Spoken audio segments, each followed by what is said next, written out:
So our undergraduate speaker today is Malia. During her time at Berkeley, Malia has studied 18th century American history and minored in public policy.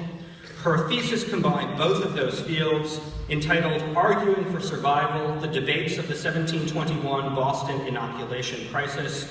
It examined the arguments, fear, and violence surrounding disease inoculation in the American colonies. Malia has served as the major event coordinator for the History Honor Society Phi Alpha Theta. She is a Regents and Chancellor's Scholar, and she received the 2011 Chancellor's Award for Leadership. For the past 3 years, she has worked as a campus ambassador, so she's one of the student faces of this university. And after graduation, Malia will be working in Los Angeles for Caruso-affiliated, a real estate development company. Please welcome Malia.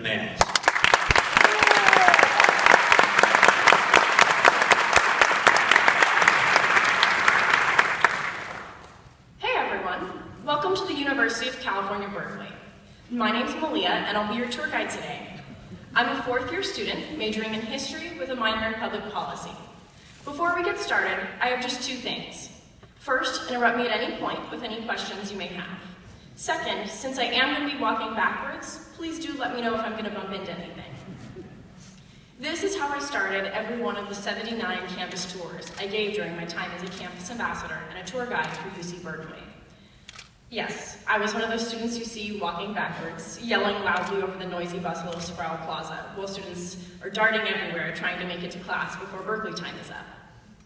For the last 4 years, I've been talking to prospective students, parents, grandparents, apathetic younger siblings who got dragged along, proud alumni, business people, celebrities, reporters, and also an editor from US News and World Report who ranked our school.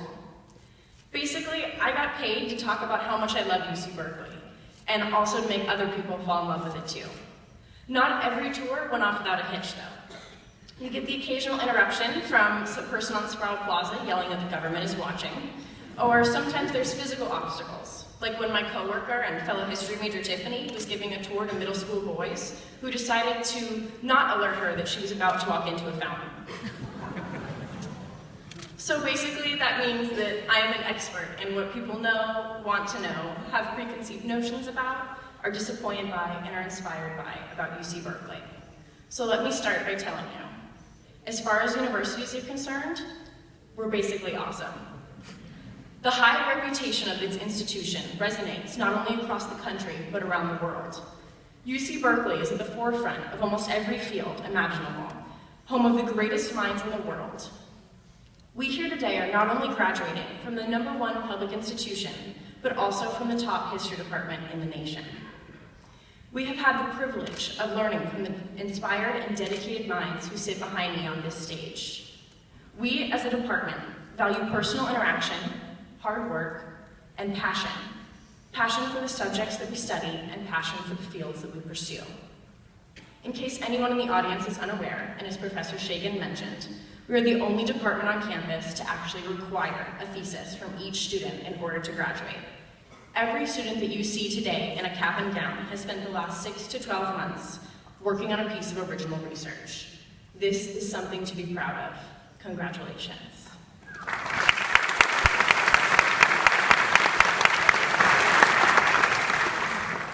From our first lower division classes, whether it was Professor DeLay or Professor Peterson's History 7A, Professor Naranya's History 4A, or Professor Kanogo's 8A, we have been taught that the best is expected, all the time. When we moved into upper division classes, we learned that our best had to get better. We are among the luckiest students on campus because of the relationships that we have been able to form with our professors, advisors, and our peers. Each of us has spent countless hours in class, meeting with professors and graduate student instructors, and asking for guidance from Leah. God bless Leah Flanagan.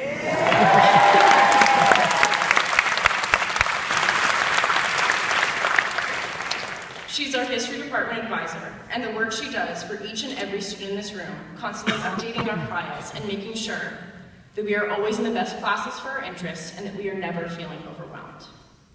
I can still recall being a sophomore in Professor Sheehan's European history class and opting to write a paper that touched on Puritanism. He sent me to a professor whom I had never met before for help. When I got to that professor's office hours, he had not only taken time out of his busy schedule to meet with me and talk about ideas, but he had also printed out pages and pages of resources that he might think that I find useful. So thank you to Professor Peterson. It is because of moments like these at Berkeley that we get to leave this place as better students, better professionals, better leaders, and better people. As a tour guide and as a history student, I'm aware of the perennial question. All of you wearing caps and gowns know what it is. What are you going to do with a history degree? We all know the answer, but for those of you who do not, I can tell you. What aren't we going to do with a history degree? We have been trained to think analytically, to write clear and concise prose, and to read more than you ever thought possible in 20 minutes. I want to share with you something that former Chancellor Robert Berkeley said. To quote, "To those who would argue that students should learn only what is practical and useful, we will respond emphatically that nothing is more practical and useful than a refined and educated mind. Nothing is more practical than critical thinking. Nothing more useful than a mind that can grasp the genuine complexity of human problems and avoid the lure of simplistic explanations. Nothing is more useful than understanding the moral dilemmas that confront the human condition."